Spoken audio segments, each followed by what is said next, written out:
Salve, salve, turma linda! Bom, hoje iremos falar de um assunto novo, certo? Aula de português com a Pronádja. Qual é o assunto de hoje? Hoje iremos trabalhar sinais de pontuação. A senhora já deu sinais de pontuação. Eu sei. Porém, hoje iremos abordar um sinal novo, conhecido como aspas. Certo? Trabalhamos os sinais de pontuação da interrogação, da exclamação, dos pontos, travessão, vírgula e hoje iremos conhecer as aspas. Mas afinal de contas, o que são aspas? As aspas elas são utilizadas para realçar uma parte do texto, para chamar a atenção, certo? Quando são usadas em citações, destacar uma palavra que pouco seja usada, ou indicar um outro sentido. Mas qual é a sua finalidade? Bom, ela vem para destacar uma parte de um texto, uma parte da frase, uma parte da palavra dentro do texto, podendo ser utilizada quando for uma citação, quando for uma ironia, quando for uma palavra ou expressão popular, quando se referir a gírias, a neologismo, a arcaísmo, a título de obras. Bom, diante dessas situações, iremos utilizar as aspas. As aspas é como se fosse duas vírgulas, certo? Juntas, de cabeça para baixo, ao contrário, onde a gente diz, abre aspas, escreve, seja a palavra ou a frase, uma pequena parte do texto para chamar atenção e fecha aspas. Bom, quando iremos usar em citações? Vamos dar uma olhadinha no exemplo. A cultura forma sábios, a educação forma homens. Luiz Bonaldi. Assim disse, a cultura forma sábios, a educação forma homens. Mas a senhora colocou a mesma frase duas vezes. Por quê? Porque quero destacar para vocês a utilização do ponto. Percebam que na primeira frase, o ponto está antes de fechar as aspas. Na segunda frase, as aspas vêm primeiro e logo após vem o ponto final. Por que isso acontece?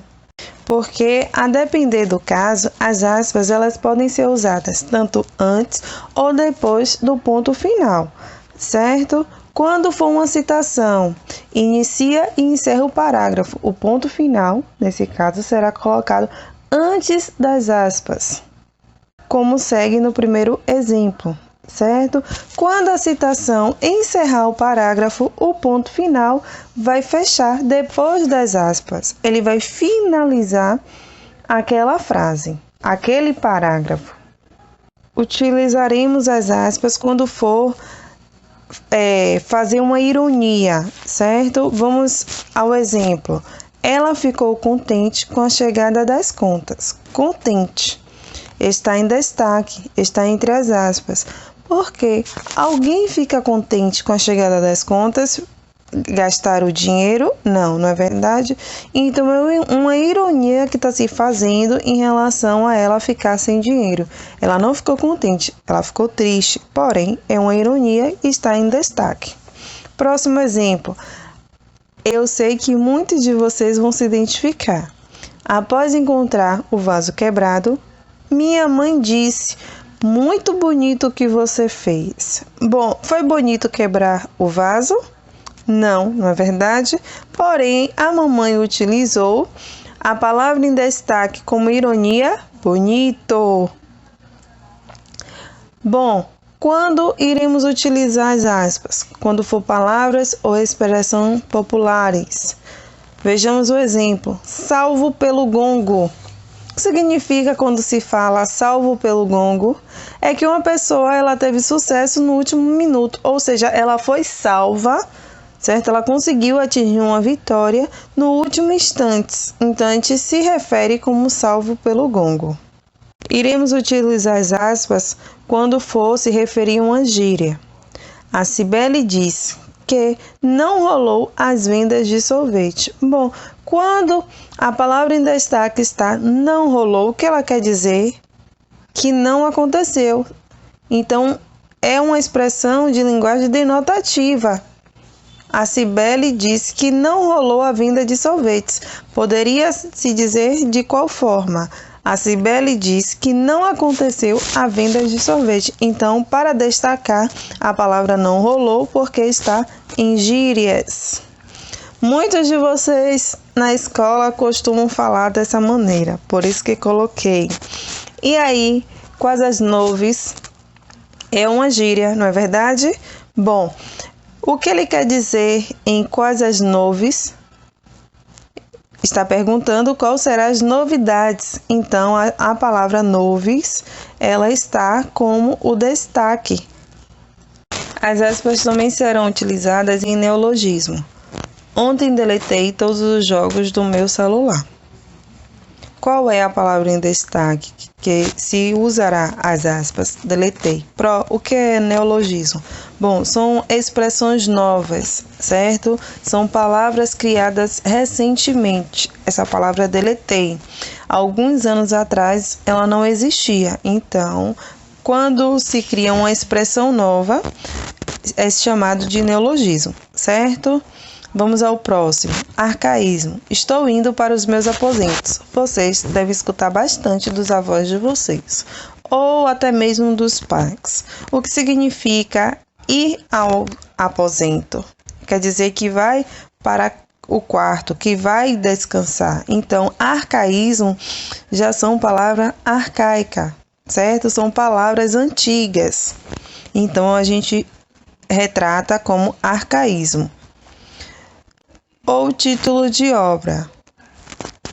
Bom, esses títulos de obras, como exemplo, a Arca de Noé de Vinícius de Moraes, assim como qualquer outro título de obras, iremos utilizar as aspas. Ok, galerinha? Próximo, estrangeirismo. É o uso frequente de palavras estrangeiras. Quando pegamos as palavras de fora, de outros países, certo? E inserimos no nosso cotidiano, no nosso dia a dia. Esperamos o feedback da professora. O que é que quer dizer expressar a palavra feedback? Está esperando a resposta da professora, o retorno da professora. Assim também utilizamos como WhatsApp, Facebook, Instagram, Twitter. Então, são palavras que vieram de fora, como fonte de alimentação, McDonald's, Subway. Então, a gente tem uma gama de palavras que são estrangeiras, mas que acabaram entrando no nosso cotidiano, certo? Agora, galerinha, chegou a hora da atividade. Vocês irão realizar a atividade do módulo página 65. E como atividade complementar da aula de redação, certo? Vocês irão decifrar os códigos, isso mesmo. Vocês irão decifrar qual é a mensagem que vai estar escrita na atividade complementar, ok? Um beijo para todos vocês, tenham um bom final de semana. Nos vemos na próxima aula. A Pro ama vocês de montão. Salve, salve, turma linda!